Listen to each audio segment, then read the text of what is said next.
निशा जैसे ही घर में प्रवेश करती है तो देखा हॉल में उसकी दोनों ननद सासू माँ सुचित्रा जी के साथ ठहाके लगा रही थी।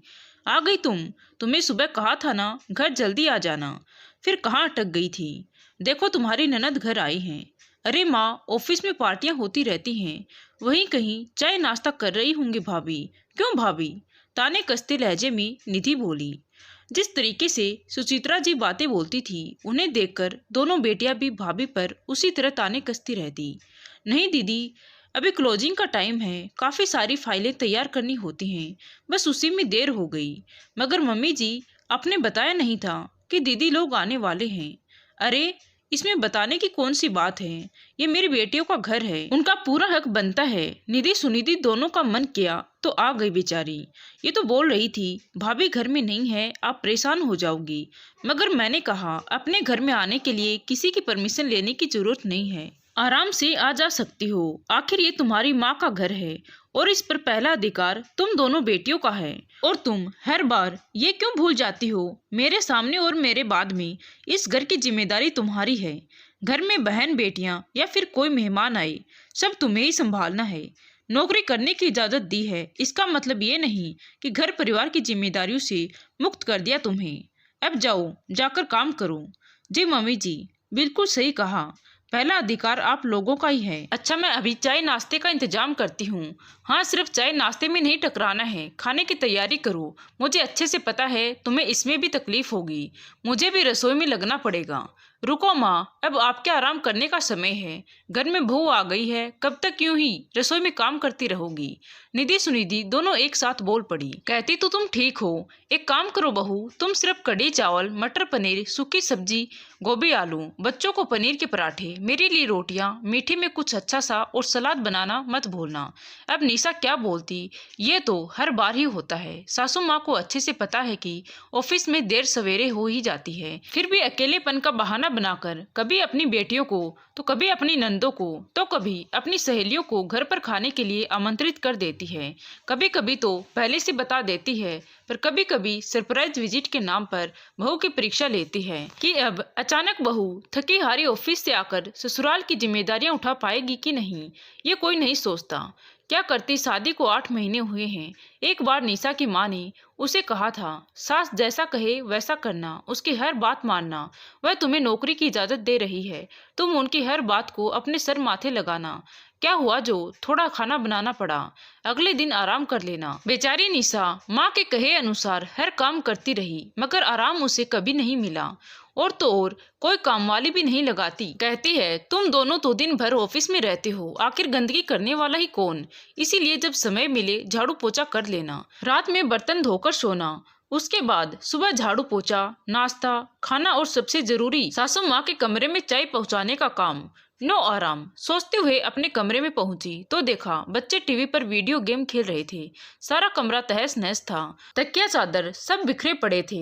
ड्रेसिंग टेबल के कांच पर बच्चों ने लिपस्टिक और नेल पेंट से पेंटिंग बना दी, जिसे देखकर उसे बहुत गुस्सा आया, मगर अभी ननद के बच्चों से कुछ भी कहा तो घर में महाभारत हो जाएगी। यही सोचकर चुपचाप कपड़े बदले, हाथ मुंह धोकर कपड़ा लेकर ड्रेसिंग टेबल का कांच साफ किया और रसोई में आकर चाय बनाने लगी। अच्छे से पता था कोई मदद के लिए आगे नहीं आने वाला। अरे भाभी, मेरे लिए चाय मत बनाना, हम तो कॉफी पियेंगे, छोटी ननद ने आवाज लगाई। नई फरमाइश। निशा चाय, कॉफी और सूखा नाश्ता टेबल पर सजा देती है। बहू कुछ नहीं तो गर्मा गर्म पकोड़े बना देती। कौन सी नंदे रोज रोज आकर तुम्हारा राशन खाती हैं। मम्मी जी, अभी खाने की तैयारी भी करनी है, इसीलिए। कितना भी कर लो, सासू माँ कभी प्रसन्न नहीं हो सकती है ना। अरे भैया, तुम जैसी कामचोर बहू नहीं देखी, हमने तुम्हें नौकरी करने की इजाजत दी है और तुम हो कि हमारी घर की बेटी को कुछ अच्छा बनाकर नहीं खिला सकती। भाभी, अगर ऐसी बात है तो अगली बार से हम आना बंद कर देंगे। हमें तो लगता है आपको अकेले रहना ही पसंद है। ऐसा करो, आप खाना तो रहने ही दो, हम लोग थोड़ी देर में वापस चली जाएंगी। बड़ी ननद थोड़े रोष से बोली। अरे दीदी, आप लोग आए हैं और जाने की बात कर रहे हैं। देखा तो भाई रोहन ऑफिस से लौटकर आया था और अपनी बहन की बात सुन बोल पड़ा। अरे नहीं भैया, हम तो मजाक कर रहे थे, आखिर ननद भाभी का रिश्ता ही मस्ती मजाक का होता है। थोड़ा बहुत भाभी को तंग कर लिया तो कौन सी बड़ी बात हो गई। खिसिया हुई सुनिधि ने बात को पलटते हुए कहा, ताकि कहीं भाई को ऐसा ना लगे कि उसकी पत्नी पर तंज कसे जा रहे हैं। हंसी मजाक सुन निशा रसोई में लौट जाती है। कुछ देर बाद रोहन उसके पास आया और बोला, क्या बात है, तुम्हारा मुंह क्यों उतरा हुआ है? कोई बात है तो बताओ। कुछ भी तो नहीं। देखो, तुम मुझे बताओगी नहीं तो मुझे पता कैसे चलेगा? और आज तो तुम्हारी मीटिंग थी ना, कुछ हुआ है ऑफिस में? रोहन ने इतने प्यार से पूछा तो निशा बोली, देखिए मुझे ऑफिस जाने से पहले फिर लौटकर घर के काम करने से कोई ऐतराज नहीं, छुट्टी वाले दिन रसोई में काम करने से परहेज नहीं, मगर अचानक आए मेहमान मुझे परेशान कर देते हैं। अब देखिए, कढ़ी चावल, सब्जी, पराठे, मीठी सब्जी कुछ तैयार करने में कितना वक्त लगेगा, फिर सारी रसोई भी समेटनी होती है, कल फिर ऑफिस है। मैं भी थक जाती हूँ, मगर मुझे अच्छे से पता है मैं पराए घर से आई हूँ और ये उनका घर है, वह जो चाहें वह करें, मैं उन्हें कुछ बोलने वाली कौन होती हूँ।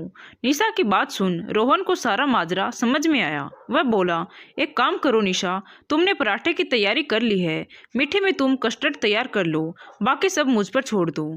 थोड़ी देर बाद एक डिलीवरी बॉय खाने की टिफिन दे गया। तब निधि सुनिधि आश्चर्य से बोली, रोहन, खाना बाजार से क्यों आया है? निशा के हाथ में मेहंदी लगी है क्या? नहीं दीदी, मेरे दोस्त ने टिफिन सेंटर शुरू किया है।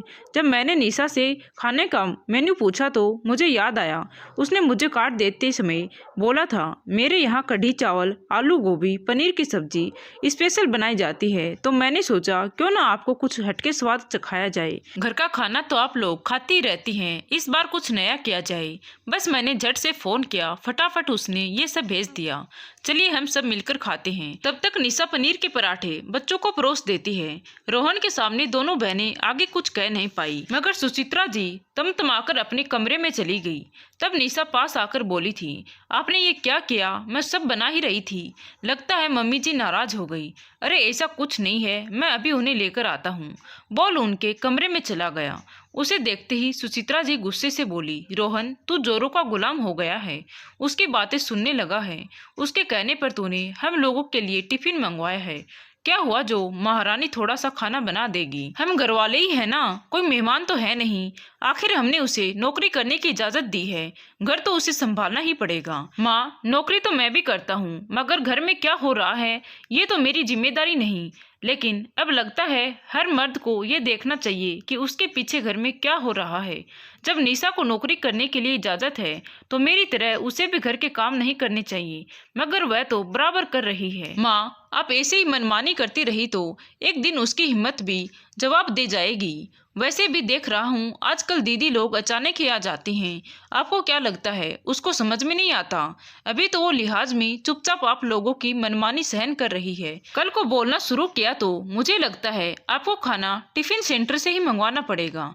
इसीलिए कहता हूँ सुधर जाओ, यूं बहू की परीक्षा लेना बंद करो। फिर अपनी माँ सुचित्रा जी का हाथ पकड़कर बोला, माना वो दूसरे घर से आई है, मगर अब वो भी इस घर का हिस्सा है। मम्मी, आप उसे जितना प्यार और अपनापन दोगी उससे दोगुना वह आपको लौटाएगी। बस एक ही रिक्वेस्ट है, आप उसकी मदद नहीं करना चाहती मत कीजिए, मगर उसे परेशान करने के नए नए बहाने ढूंढना बंद कीजिए। मैंने देखा है निशा ऑफिस से कितनी भी थकी हारी आई हो, रसोई में काम करती है, उसके बाद देर रात तक जागकर प्रोजेक्ट पूरा करती है, फिर सुबह जल्दी उठकर चाय नाश्ता खाना और कुछ काम ही निपटा कर जाती है। मम्मी, वह कोई मशीन तो है नहीं जिससे दर्द तकलीफ थकावट नहीं होती। बहू भी आपकी बेटी की तरह इंसानी है, ज्यादा नहीं तो थोड़ा ख्याल आपको रखना ही होगा। सही कहा बेटा, मैं तुम सब भाई बहनों के लिए एक अच्छी माँ तो बन गई, मगर अपनी बहू के लिए एक अच्छी सास नहीं बन पाई। चलो अभी भी देर नहीं हुई है, जो भी गलती हुई उसका सुधार तो कर ही सकती हूँ। ये कोई मेरे आराम करने का समय नहीं है, बल्कि मुझ पर दोहरी जिम्मेदारी है। बहू को घर के तौर तरीके सिखाने हैं, साथ में उसका पूरा सहयोग भी करना है, जैसे मैं अपने बच्चों का किया करती हूँ। बोल सुचित्रा जी कमरे से बाहर आई, निशा से बोली, सारा खाना टेबल पर लगा दो, हम सब मिलकर खाएंगे। और बेटा, कल से नाश्ता बनाने में मैं तुम्हारी मदद करूंगी, और सोच रही हूँ एक कामवाली रख लूँ ताकि तुम्हारी मदद हो सके। मेरे मिलनसार व्यवहार के कारण मेहमान कुछ ज्यादा ही आते हैं। मुस्कुराकर बोली। सब मिलकर खाना खाने गए। इधर निशा सोच रही थी, देर आए दुरुस्त आए, कम से कम अपनी बात रखने से मुश्किल का हल तो मिल गया। दोस्तों, पति हो या सास, अपनी परेशानी खुलकर बताइए। हर बार चुप रहकर हर काम के लिए हाँ कर देना, अपनी क्षमता से ज्यादा काम करना एक न एक दिन आपको थका ही देगा। इससे बेहतर है साफ साफ बात कीजिए और खुश रहिए। आशा करती हूँ आपको मेरी वीडियो जरूर पसंद आई होगी। पसंद आई हो तो प्लीज वीडियो को लाइक करें और चैनल पर नए हैं तो चैनल को सब्सक्राइब करें। Thank you.